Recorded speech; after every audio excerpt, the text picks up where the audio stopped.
ദൈവത്തിന് സ്തുതി. പ്രഭാത കിരണത്തിലേക്ക് സ്നേഹവന്ദനം. ഭാഗം 1740. ഇന്ന് ഒക്ടോബർ മാസം 5-ാം തീയതി 279-ാമത്തെ ദിവസത്തിലെത്തി. എന്തുമാത്രം ഇടുങ്ങിയ ചിന്താഗതിയോടുകൂടി, സ്വാർത്ഥ മനോഭാവത്തോടുകൂടിയാണ് നമ്മൾ ദൈവമുമ്പാകെ എത്തുന്നത്. സ്വന്തം കാര്യങ്ങളുടെ ഒരു നടത്തിപ്പുകാരനായി മാത്രം നമ്മൾ ദൈവത്തെ വല്ലാതെ ചെറുതാക്കി പരിമിതപ്പെടുത്തുന്നു. ഇഷ്ടദാനങ്ങളുടെ വിതരണക്കാരനായി, സമ്പാദ്യങ്ങളുടെ സംരക്ഷകനായും ദൈവത്തെ നമ്മൾ മാറ്റിപ്പണിയുന്നു. ശരിക്കും ഈ ദൈവം ആരുടെ സംരക്ഷണയാണ് ഏറ്റെടുക്കേണ്ടത്?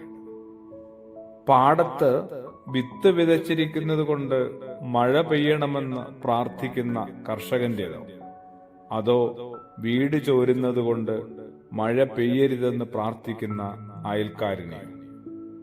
ഒരേ മഴ അനുഗ്രഹമായും ശാപമായും വ്യാഖ്യാനിക്കുന്നവർക്ക് ദൈവത്തിൽ എന്ത് മറുപടിയാണ് ദൈവത്തിന് കൊടുക്കാനുള്ളത്?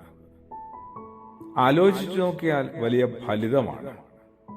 ചിലരെ പരിപാലിക്കുവാനും മറ്റു ചിലരെ അവഗണിക്കുവാനുമുള്ള മനുഷ്യന്റെ ഒരു സ്വഭാവമുണ്ട്, മനുഷ്യന്റെ ഒരു പ്രവണത. നമ്മൾ അത് അറിയാതെ ദൈവത്തിൽ അടിച്ചേൽപ്പിക്കുന്നുണ്ട്. എന്റെ നിങ്ങളുടെയും ഒക്കെ പ്രാർത്ഥനയ്ക്കകത്ത് എന്തുമാത്രം ഇടുക്കവും സ്വാർത്ഥതയുമുണ്ട്.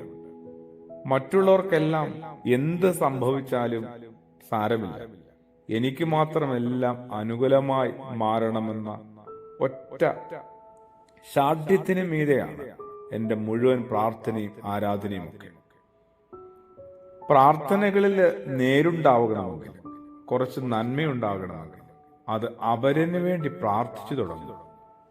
ഓരോരുത്തരും അങ്ങനെ മറ്റുള്ളവർക്ക് വേണ്ടി പ്രാർത്ഥിച്ചു തുടങ്ങുന്ന ഒരു കാലം എന്നാണ് വരിക.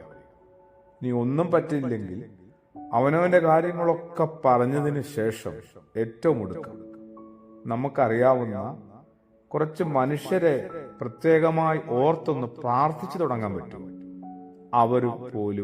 അവർ ഒരിക്കൽ പോലും അറിയാത്ത വിധത്തിൽ അവരോടത് നമ്മൾ വാക്കുകളാലും അല്ലാതെയും അറിയിക്കാതെയും പ്രകടിപ്പിക്കാതെയും ഇരിക്കണം. അങ്ങനെ എന്റെ നിങ്ങളുടെയും ഒക്കെ പ്രാർത്ഥനയിൽ കുറെ മനുഷ്യരെ കൂടി ഒന്ന് ഉൾപ്പെടുത്തിയാൽ അവരിലേക്ക് മാത്രമല്ല, എന്തുമാത്രം ദൈവിക ഇടപെടൽ എന്നിലേക്കും വരുമെന്ന് അത്ഭുതത്തോടെ തിരിച്ചറിയാനായിട്ട് സാധിക്കും. എനിക്ക് നന്മയുണ്ടാകണമെന്ന് എല്ലാവരും ഇരുന്ന് പ്രാർത്ഥിക്കുന്നതിനേക്കാൾ എത്രയോ നല്ലതാണ് എല്ലാവർക്കും നന്മയുണ്ടാകണമെന്നുള്ള ഒരു പൊതുവിന്റെ പ്രാർത്ഥന ഓരോരുത്തരുടെയും ജീവിതത്തിൽ സംഭവിക്കും. അങ്ങനെയാവുമ്പോൾ ആ ദൈവിക ഇടപെടൽ എല്ലാവർക്കും ലഭിക്കില്ലേ? കുറെ കൂടി നമ്മൾ വിശാലതയിലേക്കും പ്രകാശത്തിലേക്കും സ്നേഹത്തിലേക്കും ഒക്കെ എത്തും. ആമേൻ.